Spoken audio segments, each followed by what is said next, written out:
Je m'attends qu'à toi, Seigneur. Je m'attends qu'à toi, Seigneur. Je veux vivre, non pas selon la chair, mais selon l'esprit. Esprit de Dieu ce matin. Oh oui. Saint-Esprit. Saint-Esprit. Saint-Esprit. Alléluia.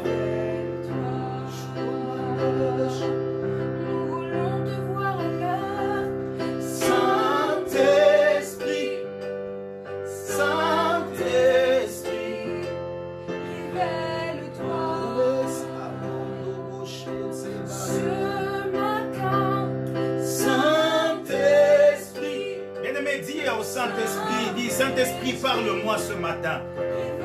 Dépose ta parole dans mon cœur afin que cette parole puisse produire des fruits dignes de la repentance.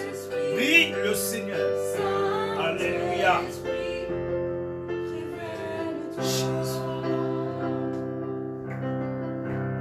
Oh Père, merci.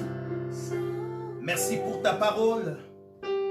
Merci pour ce moment, éternel Dieu, que nous avons passé dans la louange, dans l'adoration. Ce qui était plus important pour nous, c'est de glorifier le Seigneur, notre ami fidèle, le Dieu Tout-Puissant. Il est Dieu. Nous l'aimons, nous l'adorons, nous le sanctifions, nous le célébrons. Et nous continuerons encore à le célébrer. Il est digne, il le mérite. Oui Seigneur, merci pour ce que tu fais. Merci de ce que tu as relevé quelqu'un ce matin qui était tombé. Merci de ce que tu as fortifié et tu fortifies celui qui avait abandonné. Merci notre Dieu de ce que tu redresses celui qui était courbé. Que ton nom soit béni. Que ton nom soit loué, que ton nom soit sanctifié. Alors que nous voulons écouter ta parole, nous voulons que ta parole trouve une place dans nos cœurs. Que cette parole, Seigneur, puisse produire de fruits dignes, de la repentance digne d'être appelé enfant des dieux. Merci notre Dieu pour ce moment. Bénis ta parole. Dans le nom de Jésus-Christ, nous avons ainsi prié et l'assemblée des saints disent Amen. Amen. Alléluia. Amen. Gloire à l'Éternel, gloire à notre Dieu pour ce moment béni dans sa présence. Oui, bien-aimés, vous savez, le moment de l'adoration est un moment merveilleux. Apprenons à adorer le Seigneur, apprenons à louer l'Éternel, apprenons à le glorifier. Et cela, bien-aimés dans le Seigneur, nous fait du bien. Gloire soit rendue à notre Dieu pour cet enseignement que nous avons commencé. Et le thème que nous sommes en train de partager, c'est la restauration du culte. Bien-aimés dans le Seigneur, notre texte de base se trouve dans le livre de Romains 12, le 2 premiers versets. La Bible déclare « Je vous exhorte donc, frères, par les compassions de Dieu, à offrir vos corps comme un sacrifice vivant, saint, agréable à Dieu, ce qui sera de votre part un culte raisonnable. Ne vous conformez pas au siècle présent, mais soyez transformés par le renouvellement de l'intelligence, afin que vous discerniez quelle est la volonté de Dieu, ce qui est bon, agréable et parfait. Parole du Seigneur. Bien-aimés dans le Seigneur, comme je le disais, nous avons commencé cet enseignement la semaine passée, les dimanches passés. Et nous avons essayé, bien-aimés, de parler de la restauration du culte.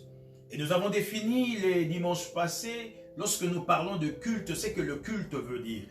Le culte veut juste dire hommage à Dieu, rendre gloire à l'Éternel. Et dans son mot latin veut dire cultus, cela veut dire adorer Dieu. Et nous avons parlé, bien-aimés, lorsque nous parlons de la restauration veut juste dire remettre à l'état initial. C'est-à-dire réinitialiser, remettre à l'état d'avant. C'est ce qui veut dire restaurer. C'est pourquoi nous avons dit que nos vies, nous devons faire en sorte que cela soit restauré. Et bien aimé, nous avons essayé de parler aussi que dans la parole de Dieu, on nous a toujours, la Bible parle toujours du culte. Et Dieu lui-même, dans l'Ancien Testament, nous voyons déjà des formes de culte. Abel avait rendu un culte à l'Éternel lorsqu'il avait sacrifié le prémisse de son bétail à l'Éternel. Et dans le mont Sinaï, Dieu lui-même avait codifié la manière dont nous pouvons lui rendre un culte. Et dans le Nouveau Testament, bien-aimés, nous avions dit aussi que nous sommes là en train d'adorer le Seigneur et nous lui rendons un culte. Frères et sœurs dans le Seigneur, nous avions aussi parlé les dimanches passés que l'Église est dans le laxisme. L'Église aujourd'hui tolère tout. Nous pensons que tout ce que nous sommes en train de faire est bon. Or, nous sommes beaucoup dans les erreurs et c'est pourquoi nous devons restaurer notre culte. Et aujourd'hui, bien-aimés, comme j'avais commencé le dimanche dernier, nous allons ouvrir nos Bibles dans le livre de Luc, Luc chapitre 17. Nous allons considérer le verset 26 au verset 36 que nous dit la parole du Seigneur. La Bible déclare: « Ce qui arriva du temps de Noé arrivera de même au jour du Fils de l'homme. Les hommes mangeaient, les hommes buvaient, se mariaient et mariaient leurs enfants, jusqu'au jour où Noé entra dans l'arche. Les déluges vinrent et les fit tous périr. Ce qui arriva du temps de Lot arrivera pareillement. Les hommes mangeaient, buvaient, achetaient, vendaient, plantaient, bâtissaient, mais le jour où Lot sortit de Sodome, une pluie de feu et de soufre tomba du ciel et le fit tous périr. Il en sera de même le jour où le Fils de l'homme apparaîtra. En ce jour-là, que celui qui sera sur le toit et qui aura ses effets dans la maison ne descende pas pour les prendre. Et que celui qui sera dans le champ ne retourne pas non plus en arrière. Souvenez-vous de la femme de Lot. Bien aimé, j'aimerais bien que vous puissiez aussi souligner aujourd'hui ce que Christ dit. Souvenez-vous de la femme de Lot. Pourquoi Christ a-t-il parlé de la femme de Lot? Nous continuons. Celui qui cherchera à sauver sa vie la perdra, et celui qui la perdra la retrouvera. Je vous l'ai dit, en cette nuit-là, de deux personnes qui seront dans un même lit, l'une sera prise et l'autre laissée. De deux femmes qui moudront ensemble, l'une sera prise et l'autre laissée. De deux hommes qui seront dans un champ, l'un sera pris et l'autre laissé. Parole du Seigneur. Bien-aimés dans le Seigneur, j'ai entamé le dimanche passé en disant que Nous vivons une époque où il y a deux générations dans une génération. Nous voyons la génération de Noé et nous voyons la génération de Lot.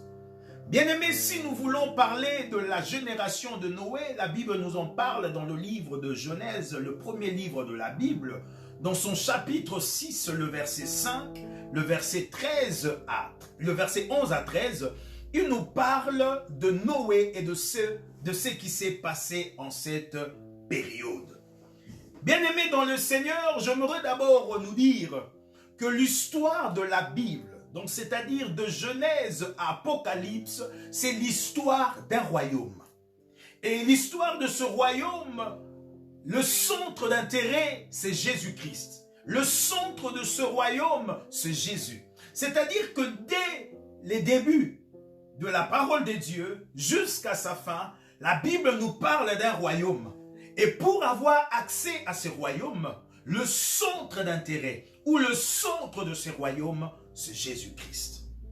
Bien-aimés, si vous lisez l'histoire de Lot, la Bible nous parle, si je peux parler de l'histoire, Adam et Ève avaient un enfant. Et cet enfant s'appelait Caïn, leur premier-né. Après cela, ils ont eu un deuxième enfant, un fils, voulais-je dire. Et ce fils s'appelait Abel. La Bible dit que Adam avait tué son frère à cause de la jalousie. Voilà pourquoi, bien aimé, la jalousie n'est pas une bonne chose.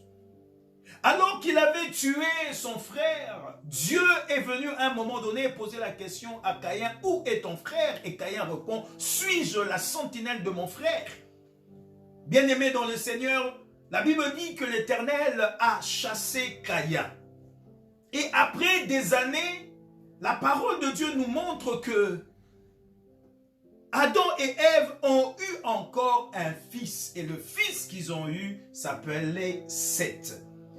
Et frères et sœurs, il y avait deux générations, deux descendances. Il y avait la descendance de Caïn et il y avait la descendance de Seth. Et la Bible dit, quand Seth est né, c'est en ces moments-là qu'on commença à invoquer les noms de l'Éternel. En d'autres termes, l'Éternel n'était pas invoqué. Pourquoi? Parce que sur la terre vivait la génération de Caïn. Et après cela, lorsque Seth est venu avec sa descendance, c'est en ce moment-là que le nom de l'Éternel a commencé à être invoqué. Voilà pourquoi, bien aimé, si vous lisez le chapitre 6, la Bible maintenant commence à nous parler de la situation qui s'est passée en cette période-là dans la génération de notre bien-aimé Noé. Parce que Noé fait partie de la descendance de Seth. Et lorsque Noé est venu, la Bible dit que les fils de Dieu ont remarqué que les filles des hommes étaient fort belles et ils ont commencé à aller vers eux. Bien aimé, c'était les deux générations qui étaient en conflit. Et ces deux générations aussi, bien aimé, a eu la présence des anges déchus qui ont commencé à avoir des enfants avec les filles des hommes. Et la Bible parle, en cette période-là, il y avait ce qu'on appelle la race des géants. Et parmi cette race des géants, bien-aimés dans le Seigneur, j'aimerais attirer notre attention. Le diable, bien-aimé, a créé ces conflits, voulais-je dire, pour la descendance de Caïn et la descendance de Seth, en amenant directement une génération pour corrompre l'humanité, afin que Jésus-Christ ne puisse pas se présenter dans ce monde. Bien-aimés, si nous pouvons réfléchir, c'est clair. S'il y avait des géants encore, les géants, c'était la sémence des anges déchus et des filles des hommes. Est-ce que dans cette génération, le Fils de Dieu pouvait-il naître? Jamais. Voilà pourquoi la Bible nous dit, Dieu a décidé de détruire le monde par les déluges. Bien-aimés dans le Seigneur, comme je le disais, selon les commentateurs, ils disent que la génération de Noé, cette génération qui avait les fils de Caïn et les fils de Seth, cette génération a commencé à vivre, bien aimé, ce qu'on appelle l'inceste. Cette génération, bien aimé, était une génération rebelle, une génération qui n'écoutait pas Dieu, qui ne s'abandonnait pas à l'Éternel. Cette génération vivait dans l'excès de tout. Et Dieu n'était pas l'essentiel. Cette génération était remplie de désirs charnels. Souvenez-vous, si vous lisez la parole de Dieu, lorsque l'on parle de la civilisation qu'a commencé Caïn, on nous parle que parmi le fils de Caïn, il y a de ceux-là qui forgeaient des fers, c'est-à-dire ils forgeaient des armes. Et la Bible dit que Dieu a décidé de détruire le monde parce que le cœur de l'homme allait toujours de mal en pire. Il y avait le mal et le mal. Le mal était dans son paroxysme que Dieu ne pouvait pas accepter que cela puisse continuer. Voilà pourquoi, bien-aimés dans le Seigneur, la Bible dit que Dieu voulant restaurer le culte, c'est pourquoi il a détruit la génération de Noé. En préservant Noé, pourquoi? Parce que Noé marchait dans la crainte de Dieu, il marchait dans l'intégrité, il marchait dans la justice. Bien-aimés dans le Seigneur, lorsque l'on parle de l'inceste, nous remarquons dans cette génération dont j'ai dit que les deux générations de Noé et Lot sont présents au milieu de nous, nous vivons l'inceste parmi nous. Bien-aimés dans le Seigneur, nous voyons des hommes prendre les femmes de leurs frères. Bien-aimés, c'est l'inceste. Nous voyons une femme mariée qui vit avec son époux. À un moment donné, la sœur de la femme est devenue la concubine de son époux. Bien-aimé, c'est l'inceste. Bien-aimé, il est impossible, la Bible est claire là-dessus, on ne peut pas avoir de sentiments éros, de sentiments d'amour entre cousins et cousines ou entre frères et sœurs. Bien-aimé, j'aimerais vous dire, dans nos familles, dans nos vies, nous avons connu beaucoup de ces choses. Il y a de ces choses qui sont là parmi nous, mais de fois, nous fermons les yeux. Bien-aimé, le mal ne peut pas être chouchouté, le mal doit être condamné, le mal doit être sanctionné. Est-ce que quelqu'un peut dire Amen? Bien-aimé, il est important de comprendre que cette génération, Dieu ne pouvait plus accepter ces choses. Parmi cette génération de Noé, nous vivons cela à notre époque, où des cousins avec des cousines, où nous voyons quelqu'un dire qu'il est amoureux du mari de sa mère ou de la femme de son père. Bien-aimé, la Bible parle de ce chose dans le livre de Lévitique. Cela est une abomination. Vous savez, bien-aimé, pourquoi Jean, appelé Baptiste, était tué? Jean, appelé Baptiste, a été décapité parce qu'il avait dénoncé le mal. Alors que Hérode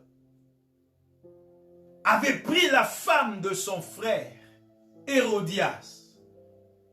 Son frère Philippe n'était plus. Hérode a pris sa femme. Et c'est en ce moment-là que Jean dit, ce que tu fais est mal. Tu ne peux pas prendre la femme de ton frère. C'est de l'inceste, bien-aimé dans le Seigneur. Voilà pourquoi, frères et sœurs, nous vivons sous une malédiction. Lorsqu'il y a des choses que nous connaissons, des choses que nous voyons, mais nous faisons semblant, nous ne regardons pas ces choses. Frères et sœurs dans le Seigneur, nous avons attiré la malédiction dans nos familles. Nous avons attiré la malédiction dans cette génération. C'est pourquoi j'aime dire, et je le disais, que les antivaleurs actuellement sont louées.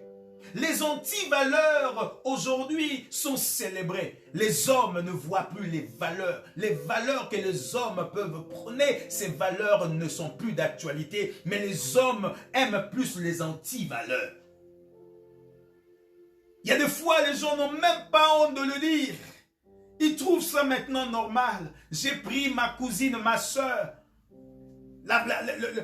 Des fois, ils disent des demi-frères. Comme ici en Europe, des fois, les gens aiment bien dire. Bien, mais on ne peut pas. Il y a un couple comme ça. Les filles, fils et filles d'un même père se sont retrouvés en Espagne pour se marier. Je suis tombé amoureux de ma soeur. Bien aimé, et les gens trouvent normal. C'est de la folie. Et nous vivons ces choses dans cette génération. Ma soeur n'a pas géré son mariage, alors c'est possible que moi je puisse prendre son époux. Bien aimé, c'est de l'abomination. Et cette génération de l'inceste, cette génération de Noé, nous vivons avec cette génération. Voilà pourquoi la Bible dit, Dieu a remarqué que le cœur de l'homme allait se corrompre, allait de mal en mal, jour après jour. Et Dieu a décidé de mettre fin à cette génération. Bien-aimé, n'est-il pas vrai que cette génération de Noé, nous l'avons au milieu de nous? Cette génération perverse, aujourd'hui tuer son frère, un ami, est devenu normal. N'est-ce pas aujourd'hui, bien-aimé? Il y a des gens qui s'empoisonnent. Bien-aimé, on commence, waouh, la légèreté même pour la vie. Bien-aimé, la vie coûte cher. Mais regardez comment le monde ôte la vie.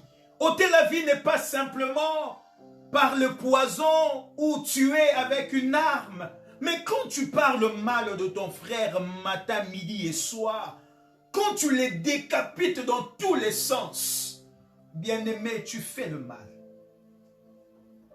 Tu es en train de tuer déjà cette personne. Quand tu cherches le malheur d'un homme, le malheur d'une personne, frères et sœurs, tu es déjà en train de crucifier cette dernière. Voilà pourquoi, bien-aimés dans le Seigneur, cette génération de Noé commettait toutes ces choses. Et Dieu a décidé de détruire. Mais qui est celui qui avait bénéficié de la grâce de Dieu? Celui qui avait bénéficié de la grâce de Dieu, c'était Noé. Pourquoi? Parce que Noé marchait dans la crainte de Dieu. Noé marchait dans la justice. Et c'est de cette manière-là, bien-aimés dans le Seigneur, que nous pouvons restaurer le culte du Seigneur. Bien-aimés, combien de fois nous aussi nous avons participé à ce genre de choses? Connaissons le mal de l'autre, connaissons que l'autre est dans l'inceste, connaissons que l'autre est dans la destruction. Mais nous sommes là, nous avons laissé faire. C'est pourquoi je disais que l'Église est dans le laxisme. L'Église maintenant tolère tout, tout devient normal. Deux fois nous avons maintenant l'habitude de dire c'est sa vie. C'est sa vie, ce n'est pas la mienne. Bien-aimé, c'est sa vie, tu as raison, ce n'est pas la tienne. Mais tu vis avec la personne, tu partages avec la personne ton temps, tu es souvent avec la personne. Que dit la parole de Dieu dans le livre de Psaume, le premier chapitre et le premier verset, même voir tout le verset? Qu'est-ce que dit la Bible? La Bible est claire. Le juste ne peut pas s'arrêter au milieu des moqueurs. Le juste ne peut pas s'asseoir avec des gens de mauvaise vie. N'est-ce pas? C'est à ça, bien-aimé, que je dis que lorsqu'il y avait cette situation de dégénération de Caïn et de Seth, bien-aimé, cela doit nous enseigner aussi aujourd'hui. La génération de Seth peut nous représenter, nous le croyants. Et nous le croyons aujourd'hui.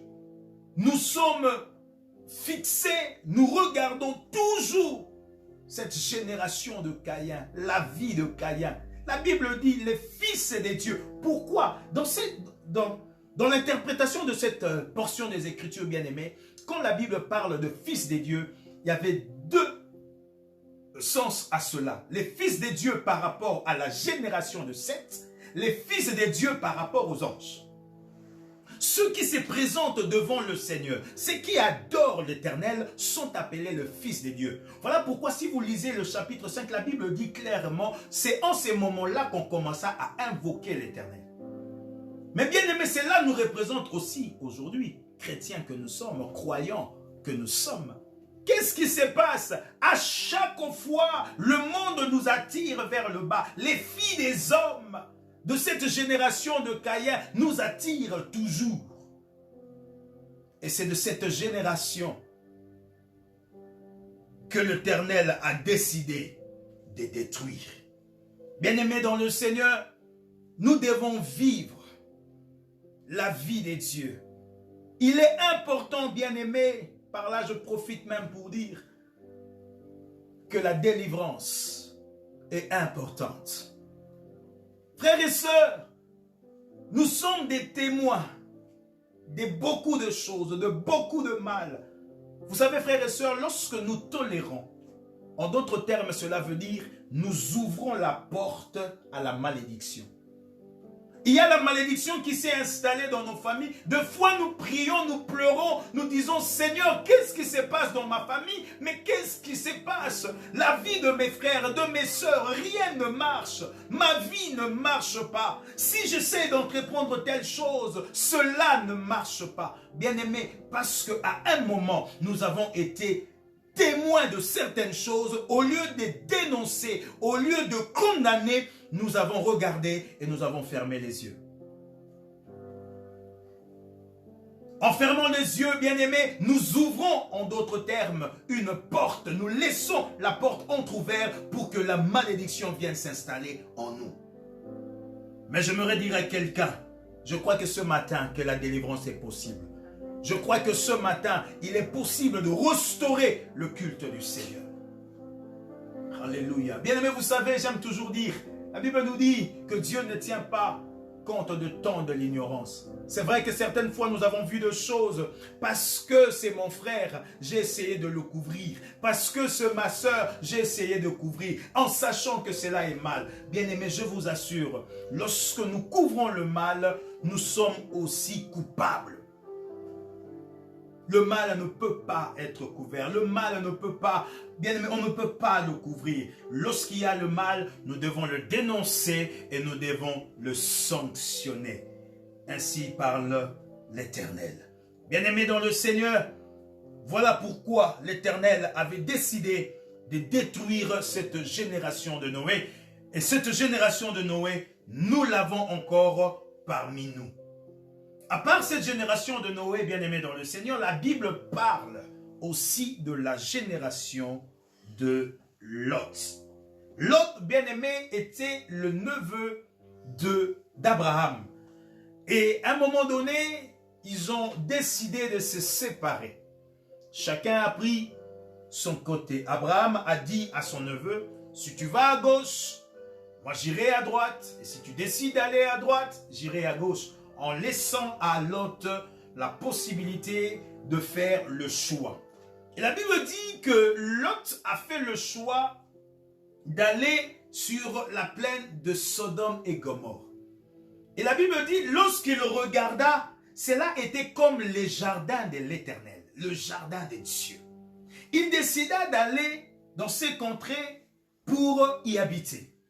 Et la Bible nous parle, si vous lisez la parole de Dieu dans le livre de Genèse 13, nous pouvons aussi le lire, pourquoi pas. Genèse 13, le verset 13.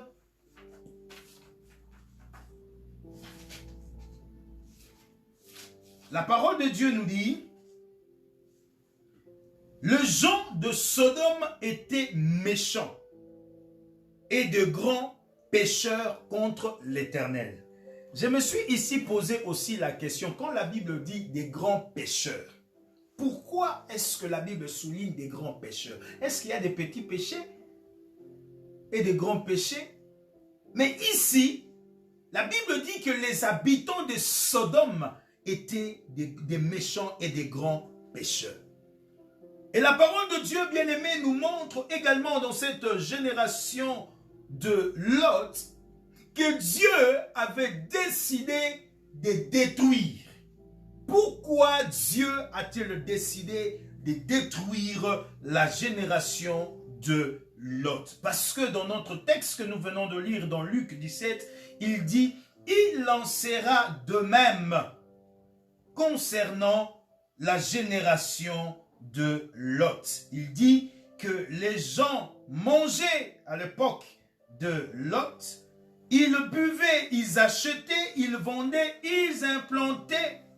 Mais le jour où Lot sortit de Sodome, une pluie de feu s'est abattue sur cette ville de Sodome et Gomorrhe. Frères et sœurs dans le Seigneur, nous remarquons que cette génération de Lot dont parle la parole de Dieu, c'est cette génération qui vivait dans les relations contre nature. Et ces relations contre nature, la Bible dit que c'était une abomination. Voilà pourquoi la Bible dit que ces gens étaient les grands pécheurs. C'était des gens qui péchaient. En fait, ils étaient dans l'infâme, dans l'abomination totale. La Bible dit, les hommes allaient avec les hommes, de même les femmes et des femmes. Et cela, bien-aimé, déplut à l'Éternel. L'usage naturel que Dieu a recommandé ou avait recommandé, les hommes ont changé. Faisons ce que eux voulaient. Et c'était l'abomination. La Bible parle de relations contre nature. Dans Sodome, il y avait l'abomination des méchants. Ils étaient dans l'excès de tout. Dans l'excès de tout. Bien aimé, voilà pourquoi l'excès amène toujours des problèmes. En voulant chercher à découvrir ce qui n'est pas concerné, on apprend des choses ou on découvre des choses qui nous attirent ou qui nous amènent directement en enfer.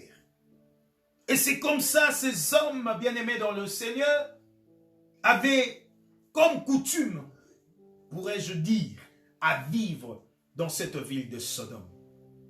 Et la Bible dit que Dieu s'est présenté à Abraham en disant que je veux détruire Sodome. Malgré l'intervention d'Abraham, Dieu par les anges sont arrivés à Sodome. Quand ils sont arrivés à Sodome, bien-aimés dans le Seigneur, Lot a vu ces anges et a voulu les amener chez lui. Et lorsqu'il les a emmenés chez lui, bien-aimés dans le Seigneur, la Bible nous montre que les hommes de la ville sont venus entourer la maison de Lot pour dire à Lot, fais-nous sortir ces gens qui sont chez toi, afin que nous puissions les connaître. Bien-aimés, quand on parle connaître, vous comprenez directement ce que je veux dire. C'est connaître dans l'intimité. Et là, bien-aimés dans le Seigneur, Dieu a permis au moins à Lot de sortir. Mais avant que Lot ne sorte, bien aimé, une chose est vraie que j'aimerais attirer notre attention. Lot lui-même voyait et connaissait le pratique qui s'est passé à Sodome. C'est pourquoi quand ces hommes sont venus chez Lot, Lot à un moment donné, il dit, je suis prêt, je vous donne même mes 2 filles, afin que vous puissiez les prendre. Mais comme ceux-ci sont des invités, je ne vous les donne pas. En d'autres termes, bien-aimés dans le Seigneur, Lot connaissait. Il connaissait ses pratiques. Il était dans ça, même s'il ne le pratiquait pas. Mais c'est là où je dis que Lot tolérait. Lot acceptait. Il ne condamnait pas.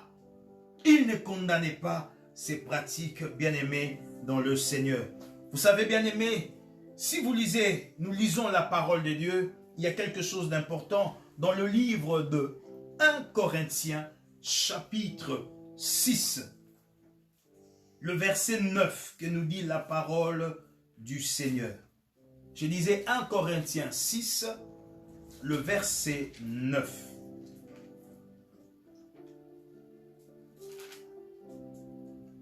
Le verset 9 et 10, la Bible dit, « Ne savez-vous pas que les injustes n'hériteront point le royaume des dieux.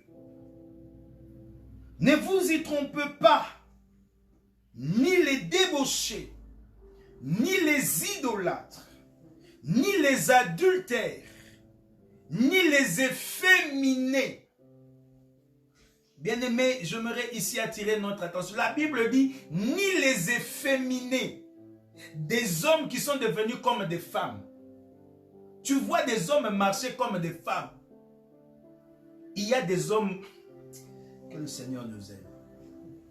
Des hommes qui sont devenus comme des femmes, des efféminés. La Bible dit des efféminés. Tu vois un homme, un garçon qui a des bijoux et quand il marche, sa main est comme ça.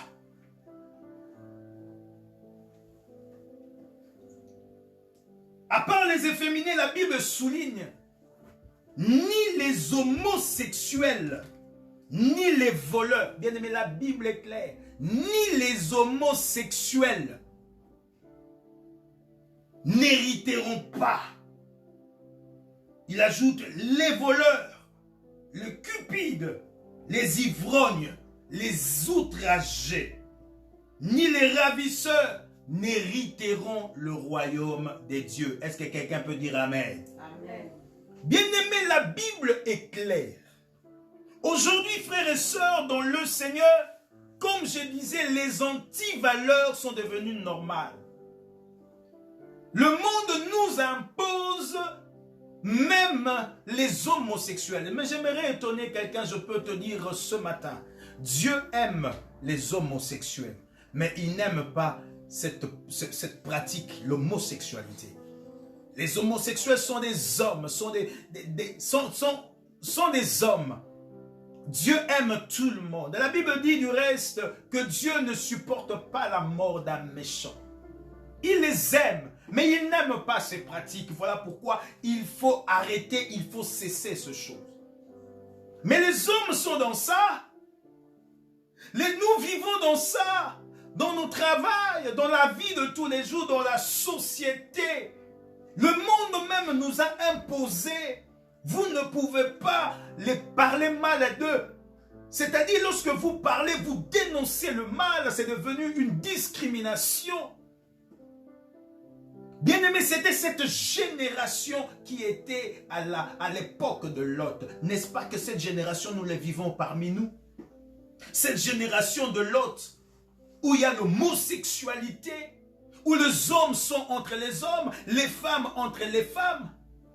Et même, bien aimé, je me renoue dire, ce n'est pas seulement les hommes entre les hommes ou les femmes envers les femmes. Nous trouvons ces pratiques aussi parmi les mariés, dans les couples. Nous vivons ces choses et Dieu dénonce.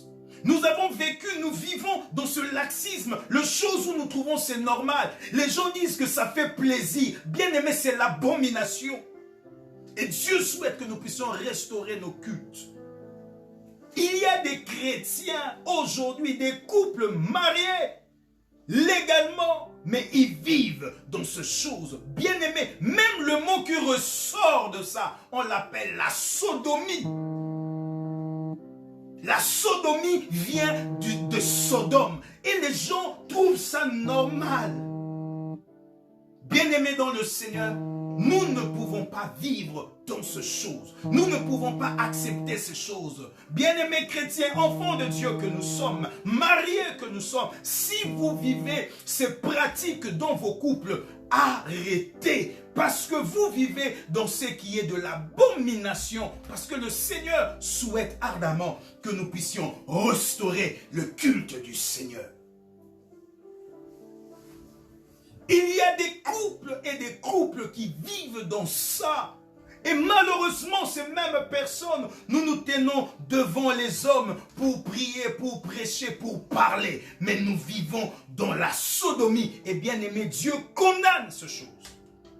Dieu condamne parce que Dieu ne veut pas que les hommes puissent vivre dans ça. Voilà pourquoi la Bible dit que ceux qui sont dans ces pratiques infâmes, ceux qui sont dans toutes ces choses, n'hériteront pas le royaume des cieux. Bien-aimés, je vous en supplie, réveillons-nous, comprenons la parole de Dieu et mettons en pratique la parole. Bien-aimés, ce n'est pas la voie, ce n'est pas ces choses que Dieu veut que les hommes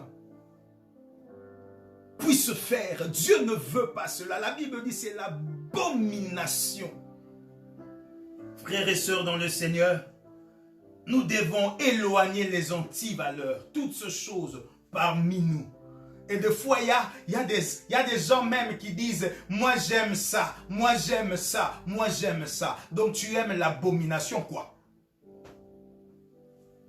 L'abomination. Frères et sœurs dans le Seigneur, que le Dieu de grâce puisse nous aider à comprendre que c'est la cause de la destruction de Sodome. Bien-aimés dans le Seigneur, il faudrait que le Seigneur nous aide afin que nous puissions restaurer notre culte. Bien-aimés, c'est l'une des raisons qui fait que nos cultes ne sont pas restaurés. Parce que nous voyons de choses et nous tolérons. Comme était l'époque de Noé, nous acceptons aussi parmi nous l'inceste. Nous acceptons parmi nous toutes ces choses. Au lieu de dénoncer, au lieu d'éradiquer le mal, de sanctionner, nous ne le faisons pas. De la même manière, bien-aimés dans le Seigneur, dans la génération de Lot, on voyait ces choses, on vivait ces choses, mais personne ne pouvait mettre fin à cela.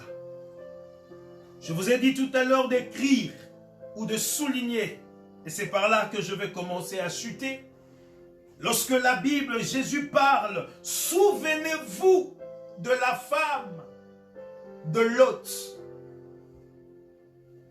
Bien-aimé, la femme de Lot, lorsque Dieu a permis qu'il sorte de Sodome, il y avait juste une condition. La condition était de ne pas se retourner pour regarder Sodome. D'avancer jusqu'à un endroit. Bien-aimés dans le Seigneur, la Bible nous dit alors qu'ils avançaient, la femme de Lot a regardé derrière, est devenue statue de sel. Cette femme, lorsqu'elle a regardé, en d'autres termes, qu'est-ce que cela signifie? Bien-aimés dans le Seigneur, chrétiens que nous sommes, Dieu nous veut du bien. Il veut que nous puissions sortir d'une vie. Alors que nous sortons d'une vie, souvent, qu'est-ce que nous faisons? Nous regardons en arrière notre vie passée. Bien-aimés, en regardant notre vie passée, cette vie passée nous attire au fur et à mesure. Tel était le problème de la femme de Lot. Aujourd'hui, bien-aimés, nous avons des chrétiens, parce que la femme de Lot était sortie de Sodome, c'est-à-dire que Dieu l'avait fait sortir aussi, parce qu'elle faisait partie de la famille de Lot. Mais elle, à cause de soucis de la vie, à cause de la sensation, à cause de la chair, ses désirs, les biens et autres choses, a regardé en arrière ce qui s'est passé et ce qu'elle a perdu. Bien-aimés dans le Seigneur, croyants, enfants de Dieu que nous sommes, lorsque nous sortons d'un lieu, lorsque nous sortons d'une relation, lorsque nous sortons d'une souffrance, bien-aimés, n'ayons pas l'habitude de nous retourner vers ces choses. Même si on avait un intérêt, même si on avait quelque chose de grand, mais évitons de regarder en arrière. En essayant de regarder en arrière, ce qui peut nous arriver, bien-aimés, peut-être la mort, comme le fut le cas de la femme de Lot. Aujourd'hui, bien-aimés dans le Seigneur, nous trouvons des chrétiens qui ont l'habitude de regarder en arrière. Et bien-aimés, faisons un effort. Lorsque nous sortons d'un lieu, nous sortons d'une malédiction, avançons. Frères et sœurs, c'est la même chose qu'a connu Israël lorsqu'il est sorti d'Égypte. Lorsqu'il était dans le désert, ils ont dit à Aaron, fais-nous un Dieu, comme cela était en Égypte.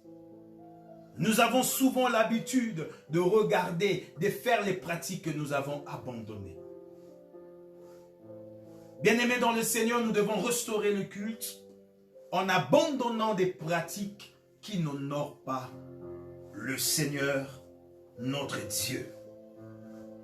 Et pour chuter, bien-aimé, je me redire, mettons plus en avant les valeurs. Mettons plus en avant la vie de Christ.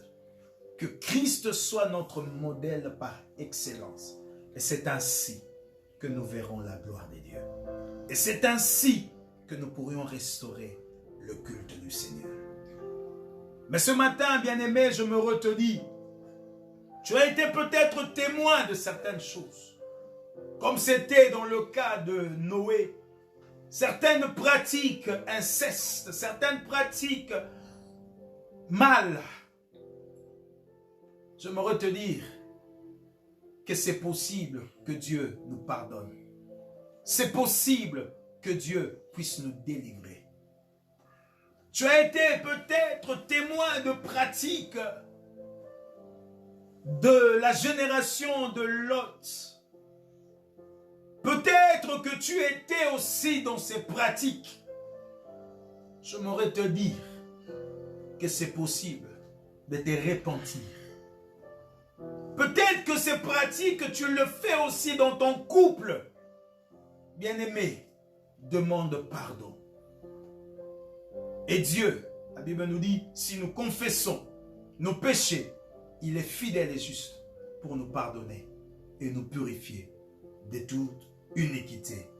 Que le Seigneur vous bénisse, parole du Seigneur. Bien-aimés, nous voulons maintenant prier alors que nous sommes en train de clôturer. Je voudrais que tu puisses prier. Tu connais ta vie mieux que moi. Je ne dis pas que forcément tu es ou tu as fait ces choses, mais peut-être que tu étais témoin, tu as accepté, tu n'as rien dit. J'aimerais juste te dire, en ce moment, commence à demander pardon à l'Éternel. Peut-être que tu étais ou tu es dans ces pratiques et tu prends la décision d'arrêter. Commence à demander aussi pardon à Dieu. Élevons nos voix et prions au nom de Jésus. Seigneur Dieu de grâce, Dieu d'amour, je viens à toi ce matin te demander pardon. Oui Seigneur, pardon parce que j'ai vu des pratiques, j'étais témoin de certaines choses. Mais Éternel Dieu, à cause de l'amour d'un frère, à cause de l'amour d'une sœur, à un moment donné, Seigneur, je puis même fermer mes yeux. Au lieu de condamner, au lieu, Seigneur Dieu, de réprimander, au lieu de sanctionner. Éternel, à un moment donné, nous avons pu peut-être ouvrir une porte de la malédiction. Éternel, au point où nos vies ne marchent pas, les choses ne marchent pas. Nous venons te demander pardon.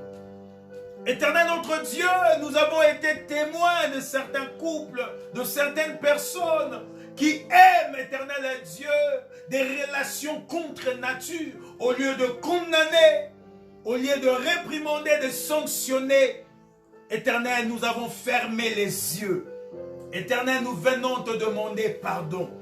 La Bible nous dit, si nous pardonnons, si nous te demandons pardon, Seigneur, tu es fidèle et juste pour nous pardonner et nous purifier de toute iniquité, afin que nous soyons plus blancs que la neige.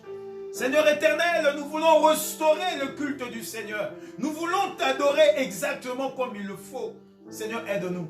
Il y a des hommes qui ont changé, éternel Dieu, même leur forme en devenant comme des femmes. Il y a des femmes qui ont changé leur forme en voulant devenir comme des hommes. Éternel, cela est l'abomination. Et nous venons te demander pardon.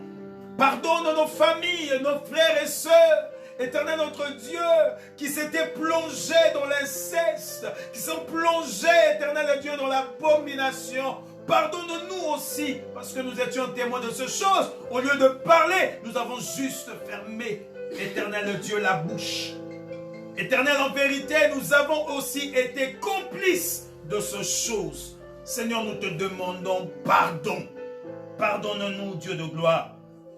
Pardonne-nous, Seigneur. Alléluia. Père, nous te rendons grâce et nous bénissons ton nom. Merci pour ce que tu as accompli dans nos vies. Merci, notre Dieu, de ton pardon.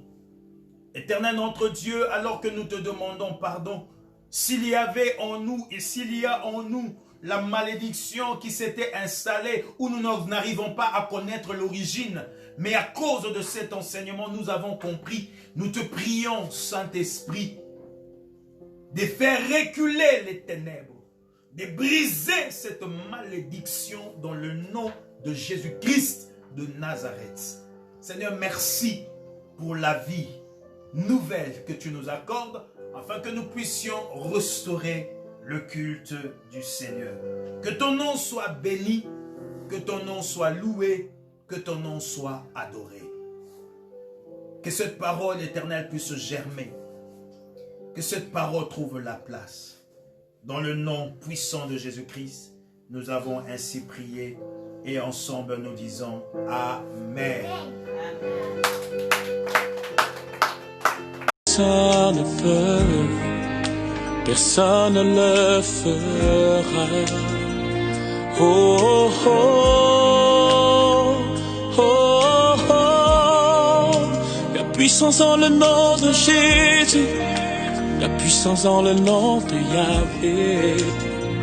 Oh, oh, oh, oh, oh. La puissance dans le nom de Jésus.